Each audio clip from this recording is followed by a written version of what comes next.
Hello friends, welcome to Exam Mantra. दोस्तों, अगर आप एसएससी, बैंक, रेलवे, पुलिस, लेखपाल आदि प्रतियोगी परीक्षाओं की तैयारी करते हैं तो दोस्तों इस चैनल को सब्सक्राइब कीजिए, शेयर कीजिए और बगल में आए बेल आइकन को ज़रूर दबाइए। धन्यवाद। Hello friends, welcome to Exam Mantra. दोस्तों, आज है 5 मई और 5 मई से करंट अफेयर के जितने भी क्वेश्चन बनेंगे वो हम इस लेक्चर में डिस्कस करेंगे और उसके साथ जो उसकी स्टैटिक जीके होगी और उसके जो इम्पोर्टेंट पॉइंट होंगे वो भी आपको बताए जाएंगे। दोस्तों, आज की करंट अफेयर में हमने कुछ बदलाव किया है क्योंकि हम चाहते हैं कि आपको बेस्ट से बेस्ट कंटेंट दे सकें। तो दोस्तों, यदि आपको बदलाव अच्छा लगे तो इस वीडियो को शेयर जरूर कीजिएगा। ठीक है दोस्तों, तो देर न करते हुए हम देखते हैं हमारा कल का प्रश्न जो हमने आपसे पूछा था।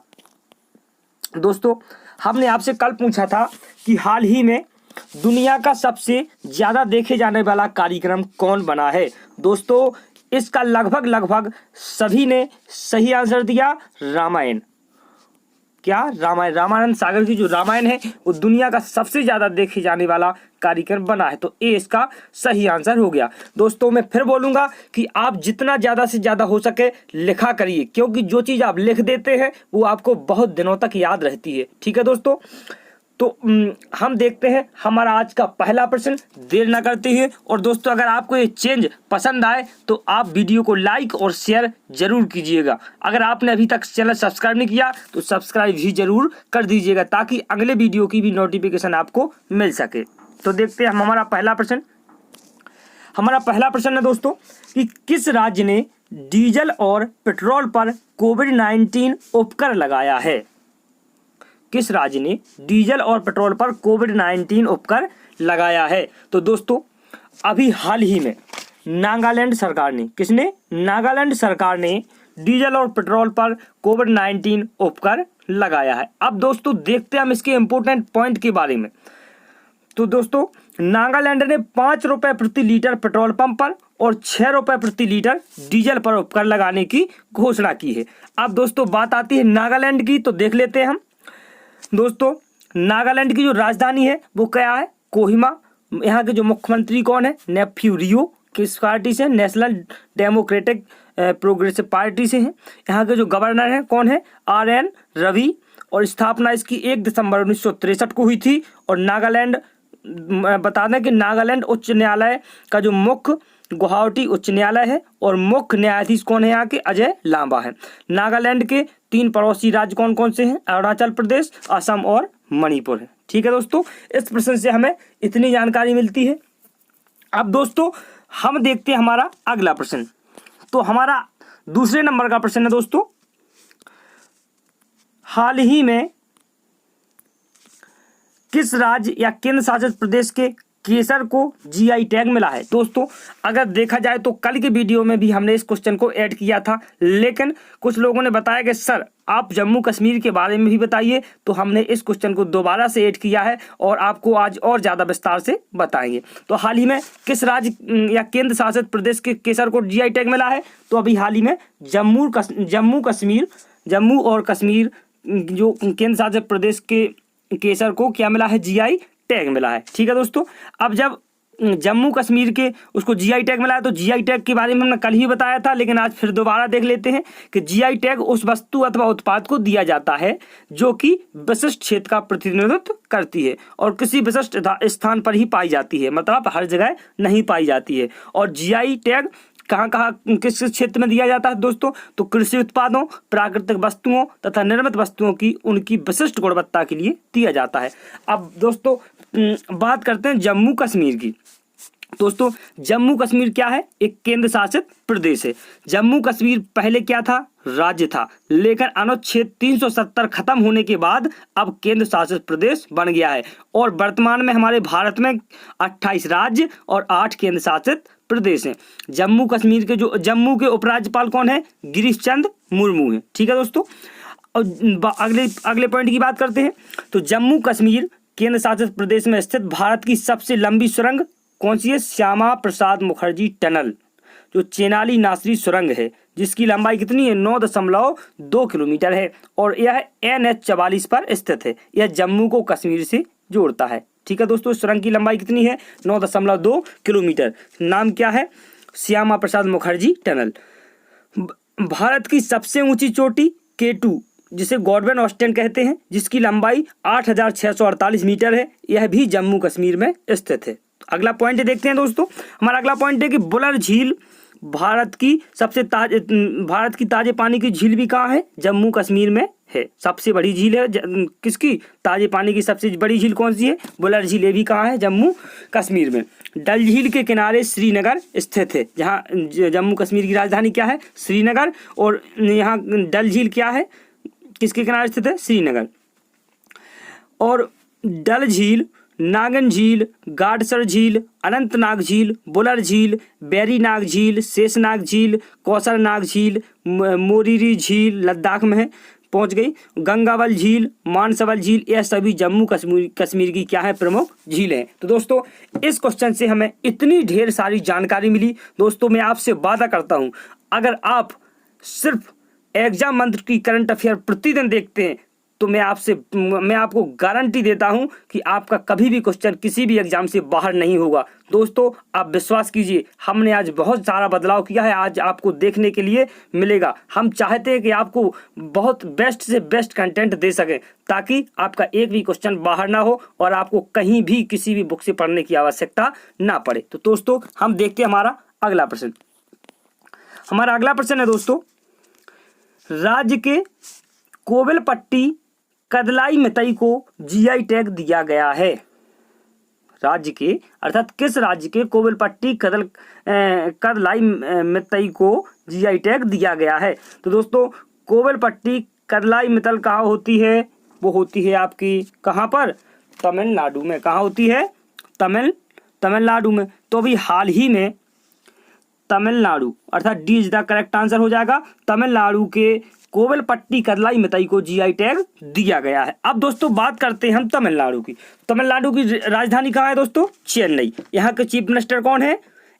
यहाँ के? एडापड्डी के पलानीस्वामी। गवर्नर कौन है? बनवारीलाल पुरोहित। लोकसभा में 39 सीटें, राज्यसभा में 18 सीटें और विधानसभा में 234 सीटें हैं। यहाँ का जो लोक नृत्य है वो कौन है? भारतनाट्यम। यहाँ का जो नेशनल पार्क है वो Indira Gandhi wild life sanctuary. Indira Gandhi wild life sanctuary. ठीक है दोस्तों, हम देखते हैं हमारा अगला प्रश्न। तो हमारा अगला प्रश्न है, प्रेस स्वतंत्रता दिवस लिख गया दोस्तों, यहाँ पे लिखना है विश्व स्वतंत्रता दिवस। क्या लिखना है? विश्व। तो हाल ही में विश्व स्वतंत्रता दिवस, विश्व नहीं, प्रेस सही लिखा है। विश्व स्वतंत्रता दिवस कब मनाया गया? इसका यहाँ पे विश्व छूट गया है, तो विश्व प्रेस स्वतंत्रता दिवस कब मनाया गया? तो विश्व प्रेस स्वतंत्रता दिवस अभी हाल ही में कब मनाया गया? 3 मई को। हमने कल भी ये क्वेश्चन आपको बताया था जब हमने मई महीने के पूरे इंपोर्टेंट डे के बारे में बताया था। जिसने नहीं देखा हो वो पूरे इंपोर्टेंट डे के बारे में वो हमारा पिछला वीडियो देख सकता है। तो दोस्तों विश्व प्रेस स्वतंत्रता दिवस कब मनाया गया है? ठीक है, तो कब मनाया गया? 3 मई को। अब दोस्तों इसके इंपोर्टेंट पॉइंट के बारे में देखते हैं। तो विश्व प्रेस स्वतंत्रता दिवस का उद्देश्य क्या है? तो इसका उद्देश्य है कि प्रेस की आजादी के महत्व के प्रति जागरूकता फैलाना, प्रेस की आजादी और समाचारों को लोगों तक पहुंचाकर सशक्त हो रहे मीडिया कर्मियों का व्यापक विकास करना इसका उद्देश्य है। 2020 की इसकी थीम क्या है? इसकी 2020 की थीम है जर्नलिज्म विदाउट फियर और फेवर। ठीक है, अर्थात बिना डर या पक्षपात के पत्रकारिता, इसकी थीम जरूर याद रखेंगे दोस्तों। इस दिवस को मनाने की घोषणा संयुक्त राष्ट्र ने की थी। संयुक्त राष्ट्र UN अर्थात यूनाइटेड नेशन, और यूनाइटेड नेशन के बारे में हमने कल आपको विस्तार से बताया था और हमने मई महीने के सभी इंपोर्टेंट डे भी बताए थे। तो अब देखते हैं हम अगला प्रश्न। हमारा अगला प्रश्न है दोस्तों कि किस खिलाड़ी ने लगातार तीसरी बार सर रिसर्च हेडली पदक जीता है? कौन सा सर रिसर्च हेडली पदक जीता है किस खिलाड़ी ने? तो दोस्तों अभी हाल ही में लगातार तीसरी बार रॉस टेलर ने सर रिचर्ड हेडली पदक जीता है। ठीक है दोस्तों, अब जो जीता है किसने? रॉस टेलर ने। तो दोस्तों हम देख लेते हैं, रॉस टेलर के बारे में जान लेते हैं हम। रॉस टेलर हैं जो वो न्यूजीलैंड टीम की तरफ से खेलते हैं। रॉस टेलर को तीसरी बार सर रिचर्ड हेडली मेडल से सम्मानित किया गया है। अब दोस्तों आईसीसी की फुल फॉर्म देखते हैं और आईसीसी के बारे में हम देखते हैं विस्तार से। विश्व में क्रिकेट मैच आईसीसी रेगुलेट करता है। कौन करता है? अगर पूछा जाए कि विश्व में क्रिकेट मैच कौन रेगुलेट करता है तो आईसीसी करता है। ठीक है दोस्तों, इसकी जो फुल फॉर्म होती है वो इंटरनेशनल क्रिकेट काउंसिल। क्या होती है? इंटरनेशनल क्रिकेट काउंसिल, अर्थात अंतर्राष्ट्रीय क्रिकेट परिषद। इसकी स्थापना 15 जून 1909 में हुई थी। मुख्यालय दुबई अर्थात संयुक्त अरब अमीरात में है और इसके सीईओ कौन है? मनु साहनी और अध्यक्ष हैं शशांक मनोहर। ठीक है दोस्तों, हम देखते हैं हमारा 6वां नंबर का प्रश्न। हाँ, 6वें नंबर का प्रश्न है कि हाल ही में किसने किसान सभा ऐप लॉन्च किया है? तो अभी हाल ही में किसने? CSIR ने किसान सभा ऐप लॉन्च किया है। ठीक है दोस्तों, अब इसके इंपॉर्टेंट पॉइंट के बारे में हम जानते हैं। तो दोस्तों लॉकडाउन के दौरान किसानों को रबी की फसल कटाई से लेकर बिक्री और खरीफ फसल की बुआई में काफ़ी दिक्कतों का सामना करना पड़ता है। ये हम लोग बहुत अच्छे से जानते हो क्योंकि इसमें अधिकतर हम लोगों में से ग्रामीण इलाके में ही रहते हैं। ठीक है दोस्तों, तो इसको देखते हुए CSIR ने किसान सभा के नाम से एक नया ऐप लॉन्च किया है जिससे हमें क्या है? मदद मिलेगी। अब दोस्तों बात करते हैं CSIR की। तो दोस्तों इसकी फुल फॉर्म क्या होती है? इसकी फुल फॉर्म होती है council of scientific and industrial research. क्या होती है? Council of scientific and industrial research, अर्थात वैज्ञानिक तथा औद्योगिक अनुसंधान परिषद। इसकी स्थापना 26 सितंबर 1942 में हुई थी। इसके जो डायरेक्टर जनरल कौन है? शेखर सी मंडे। ठीक है दोस्तों, इस क्वेश्चन से हमें इतनी जानकारी मिलती है। अब हम देखते हैं हमारा अगला नंबर का प्रश्न। तो अगले नंबर का प्रश्न है दोस्तों हमारा कि हाल ही में विशेष श्रमिक ट्रेन के माध्यम लोगों को लाने वाला पहला राज्य कौन बना है? हाल ही में विशेष श्रमिक ट्रेन के माध्यम लोगों को लाने वाला पहला राज्य बना है दोस्तों झारखंड। कौन बना है? झारखंड, अर्थात C is the correct answer. तो दोस्तों अभी हाल ही में आपको बता दें कि जो उस पर 1 मई को मनाया गया था श्रमिक दिवस, उसी दिन क्या है? विशेष श्रमिक ट्रेन चलाई गई और झारखंड पहला राज्य बना है जिसने मजदूरों को, जो भी थे लोग, उन्हें अपने राज्य में बुलाने का काम किया है। ठीक है दोस्तों, अब बात करते हैं हम झारखंड के बारे में। ठीक है दोस्तों, तो हम बात करते हैं झारखंड के बारे में। तो इसकी जो स्थापना हुई थी वो हुई थी 15 नवंबर सन 2000 में। राजधानी है रांची। मुख्यमंत्री हेमंत सोरेन हैं। किस पार्टी से हैं? तो झारखंड मुक्ति मोर्चा पार्टी। यहाँ की जो गवर्नर हैं वो है द्रौपदी मुर्मू। और झारखंड, देखो बता दें, झारखंड उच्च न्यायालय के जो मुख्य न्यायाधीश हैं वो है रवि रंजन। झारखंड के 5 पड़ोसी राज्य बता दें आपको: बिहार, उत्तर प्रदेश, पश्चिम बंगाल, उड़ीसा और छत्तीसगढ़। झारखंड लोकसभा में देखो 14 सीटें, राज्यसभा में 6 सीटें और विधानसभा में 81 सीटें हैं। ठीक है दोस्तों, तो अब हम देखते हैं हमारा अगला प्रश्न।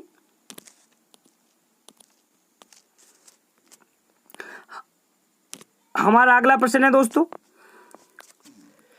हाल ही में एनडीबी ने ब्रिक्स देशों को कितने बिलियन डॉलर का ऋण देने की घोषणा की है? तो दोस्तों अभी हाल ही में एनडीबी ने ब्रिक्स देशों को 15 बिलियन डॉलर देने की घोषणा की है। ठीक है दोस्तों, अब ये घोषणा किसने की है? एनडीबी ने की है। तो दोस्तों इनके बारे में हम इंपॉर्टेंट पॉइंट जान लेते हैं। तो एनडीबी का फुल फॉर्म क्या होता है? वो होता है न्यू डेवलपमेंट बैंक। क्या होता है? New development bank. इसकी स्थापना अभी ज्यादा दिन नहीं हुए, 15 जुलाई 2014 को हुई थी और मुख्यालय कहाँ है? शंघाई, चीन में है। अध्यक्ष कौन है? केवी कमथ। ठीक है दोस्तों, अब ब्रिक्स की हम बात करते हैं दोस्तों, हमें बहुत जानना है, जरूरी है। ब्रिक्स देश क्या होते हैं? ब्रिक्स देशों की कई बार पूछी जाती है, इसकी फुल फॉर्म भी पूछी जाती है। तो दोस्तों आज की बात आपको कभी नहीं भूलेगा, ब्रिक्स देशों के बारे में हम इतना आपको बता देंगे। ठीक है दोस्तों, तो ब्रिक्स ब्रिक्स क्या है? तो ब्रिक्स 5 देशों का समूह है और पहले इसे ब्रिक के नाम से जाना जाता था, लेकिन 2010 में दक्षिण अफ्रीका के शामिल होने पर ब्रिक्स नाम में बदल गया। ब्रिक्स में कौन कौन से देश आते हैं? तो बी से ब्राजील, आर से रसिया, आई से इंडिया, सी से चाइना और एस से साउथ अफ्रीका। तो ठीक है दोस्तों, ब्राजील, रसिया, इंडिया, चाइना, साउथ अफ्रीका, इसकी स्थापना हुई थी, कब हुई थी? 2009 में। ठीक है दोस्तों, अब आज से आपको कभी नहीं भूलेगा। तो ब्रिक्स देश कौन कौन से हमारे? तो ब्राजील, रसिया, इंडिया, चाइना और साउथ अफ्रीका। ठीक है दोस्तों, स्थापना 2009 में। अगला प्रश्न देखते हैं दोस्तों, हमारा 9वें नंबर का प्रश्न है कि किस राज्य सरकार ने होम डिलीवरी के माध्यम से गैर जरूरी वस्तुओं की बिक्री की मंजूरी दी है? तो किस राज्य सरकार ने? तो दोस्तों अभी हाल ही में पश्चिम बंगाल ने, किसने?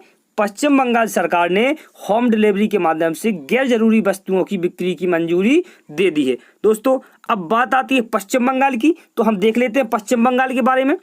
दोस्तों पश्चिम बंगाल की जो राजधानी है वो क्या है? कोलकाता है। मुख्यमंत्री कौन है? ममता बनर्जी। वे किस पार्टी से? तृणमूल कांग्रेस पार्टी से हैं। गवर्नर है जगदीप धनखड़। और पश्चिम बंगाल उच्च न्यायालय के मुख्य न्यायाधीश कौन है? TBN राधा कृष्णन। पश्चिम बंगाल के 5 पड़ोसी राज्य आपको बता दें तो असम, सिक्किम, बिहार, झारखंड और उड़ीसा। पश्चिम बंगाल के 3 पड़ोसी देश कौन कौन से हैं? पश्चिम बंगाल देखो किनारे पे बसा है चूंकि, तो पड़ोसी देश कौन कौन से हैं? बांग्लादेश, नेपाल और भूटान। ठीक है दोस्तों, पश्चिम बंगाल की लोकसभा में 42 सीटें, राज्यसभा में 16 और विधानसभा में 295 सीटें हैं। दुनिया का सबसे बड़ा डेल्टा सुंदरबन का डेल्टा जो गंगा और ब्रह्मपुत्र नदी बनाती है, यह भी पश्चिम बंगाल में स्थित है। तो दोस्तों इस क्वेश्चन से हमें इतनी सारी जानकारी मिलती है। दोस्तों अगर आपको ये जानकारी अच्छी लग रही है तो इस वीडियो को अभी लाइक कीजिए और शेयर कीजिए। अब अभी तक सब्सक्राइब नहीं किया तो चैनल को भी सब्सक्राइब कर लीजिए। अब हम देखते हैं हमारा अगला प्रश्न। तो आज का हमारा अगला अर्थात लास्ट प्रश्न 10वें नंबर का जो प्रश्न है वो क्या है कि हाल ही में मुफ्त स्वास्थ्य बीमा प्रदान करने वाला पहला राज्य कौन बना है? तो अभी हाल ही में मुफ्त स्वास्थ्य बीमा प्रदान करने वाला पहला राज्य कौन बना है? महाराष्ट्र बना है, अर्थात D is the correct answer. ठीक है दोस्तों, अब महाराष्ट्र बना है तो हम महाराष्ट्र के इंपोर्टेंट पॉइंट के बारे में जान लेते हैं। तो दोस्तों महाराष्ट्र की राजधानी क्या है? मुंबई। ठीक है दोस्तों, यहाँ के मुख्यमंत्री कौन है? उद्धव ठाकरे, शिवसेना पार्टी से हैं। गवर्नर है भगत सिंह कोश्यारी। और यहाँ महाराष्ट्र उच्च न्यायालय का नाम मुंबई उच्च न्यायालय है और मुख्य न्यायाधीश कौन है? दीपांकर दत्ता। तो महाराष्ट्र उच्च न्यायालय का नाम क्या है? मुंबई उच्च न्यायालय और मुख्य न्यायाधीश है दीपांकर दत्ता। महाराष्ट्र के 6 पड़ोसी राज्य बता दें, गोवा, कर्नाटक, तेलंगाना, छत्तीसगढ़, मध्य प्रदेश और गुजरात। महाराष्ट्र की लोकसभा में 48, राज्यसभा में 19 और विधानसभा में 288 सीटें हैं। भाभा परमाणु अनुसंधान केंद्र जिसे बार्क कहते हैं का मुख्यालय महाराष्ट्र राज्य के मुंबई शहर में स्थित है। दोस्तों इस क्वेश्चन से हमें इतनी जानकारी मिलती है। अब दोस्तों हम देखते हैं हमारे आज के प्रश्न के बारे में। देखने से पहले हम आपको बता दें, अभी आपको जाना नहीं है, आज आपके लिए एक सरप्राइज हम लेके आए हैं जिसे आप देखकर ही जाइएगा। तो दोस्तों वो सरप्राइज क्या है हम आपको बता दें। तो दोस्तों वो सरप्राइज है आपके लिए रिवीजन। क्या है दोस्तों? रिवीजन, अर्थात आपको आज के बाद प्रत्येक वीडियो में जो हम पहले पढ़ेंगे उसका हम रिवीजन करेंगे। ठीक है दोस्तों, तो किस राज्य ने डीजल और पेट्रोल पर कोविड-19 उपकर लगाया है? तो किसने? नागालैंड सरकार ने। ठीक है दोस्तों, हम अगला प्रश्न देखते हैं। तो अगला प्रश्न है हमारा, हाल ही में किस राज्य एवं केंद्र शासित प्रदेश के केसर को GI टैग मिला है? तो जम्मू और कश्मीर के केसर को GI टैग मिला है। अगला प्रश्न है दोस्तों कि राज्य के कोविलपट्टी कदलाई मित्तई को GI टैग दिया गया है, तो कहाँ, किस राज्य के? तमिलनाडु राज्य की। अगला प्रश्न है हमारा, विश्व प्रेस स्वतंत्रता दिवस कब मनाया गया? विश्व, यहाँ पे प्रेस लिखा होगा। ठीक है दोस्तों, तो विश्व प्रेस स्वतंत्रता दिवस कब मनाया गया? तो 3 मई को। अगला प्रश्न है हमारा, खिलाड़ी ने लगातार तीसरी बार सर रिचर्ड हेडली पदक जीता है, तो रॉस टेलर ने। किसने? रॉस टेलर ने अभी तीसरी बार क्या जीता है? सर रिचर्ड हेडली पदक जीता है। अगला प्रश्न है, हाल ही में किसने किसान सभा ऐप लॉन्च किया है? तो CSIR ने क्या किया है? अभी हाल ही में वो किसान सभा ऐप लॉन्च किया है। इसकी फुल फॉर्म हमने बताई थी, क्या थी? Council of scientific and industrial research. ठीक है दोस्तों, हमारा अगला प्रश्न है। तो हमारा अगला प्रश्न क्या है दोस्तों कि हाल ही में विशेष श्रमिक ट्रेन के माध्यम से लोगों को लाने वाला पहला राज्य कौन बना है? तो दोस्तों अभी बताया था झारखंड। ठीक है दोस्तों, अगला प्रश्न देखते हैं। तो हाल ही में एनडीबी ने ब्रिक्स देशों को कितने बिलियन डॉलर देने की घोषणा की है? तो दोस्तों ब्रिक्स देशों को कितने डॉलर? $15 देने की घोषणा की है। ठीक है दोस्तों, हमने बताया था ब्रिक्स देश में कौन कौन आता है, वो भी आपको वो बताया था। अब आपको कभी नहीं भूलें, आप एक बार और याद दिला दें तो ब्राजील, रसिया, इंडिया, चाइना और साउथ अफ्रीका। स्थापना कब हुई थी? स्थापना हुई थी 2009 में। ठीक है दोस्तों, अगला प्रश्न है हमारा, किस राज्य सरकार ने होम डिलीवरी के माध्यम से गैर जरूरी वस्तुओं की बिक्री की मंजूरी दी थी? तो वो दे दी पश्चिम बंगाल ने। अगला प्रश्न है हमारा, आज का जो लास्ट प्रश्न हमने पूछा था वो क्या पूछा था कि हाल ही में मुफ्त स्वास्थ्य बीमा प्रदान करने वाला राज्य कौन बना है? तो महाराष्ट्र अभी हाल ही में स्वास्थ्य बीमा मुफ्त में प्रदान करने वाला राज्य बना है। दोस्तों जाइएगा नहीं, अब आपको मिलेगा एक प्यारा सा चैलेंज जिसका आंसर आपको कमेंट बॉक्स में देना है। ठीक है दोस्तों, तो आज का आपके लिए चैलेंज है कि आईसीसी द्वारा जारी टेस्ट रैंकिंग में भारतीय टीम कौन से स्थान पर है? ठीक है दोस्तों, पहले, दूसरे, तीसरे या चौथे पे? दोस्तों आपको एक थोड़ा सी हिंट हम दे दें कि पहले स्थान पर कौन है? पहले स्थान पर ऑस्ट्रेलिया। कौन है? पहले स्थान पर ऑस्ट्रेलिया है। अब आपको बताना है कि हमारी भारत की टीम कौन कौन है। बहुत से हमारे लोग मैच के यहाँ पर क्या है, प्रेमी है। इसका आंसर बिल्कुल करेक्ट होना चाहिए। और आपको ये वीडियो कैसी लगी, आज की जो चेंजिंग हम लेके आए, हमें वीडियो के लास्ट में कमेंट करके जरूर बताएं आपको वीडियो कैसी लगी। अगर आप चाहते हैं कि हम इसी प्रकार से वीडियो बनाते रहें और आप इसका लाभ उठाते रहें तो वीडियो को शेयर जरूर कीजिएगा। धन्यवाद।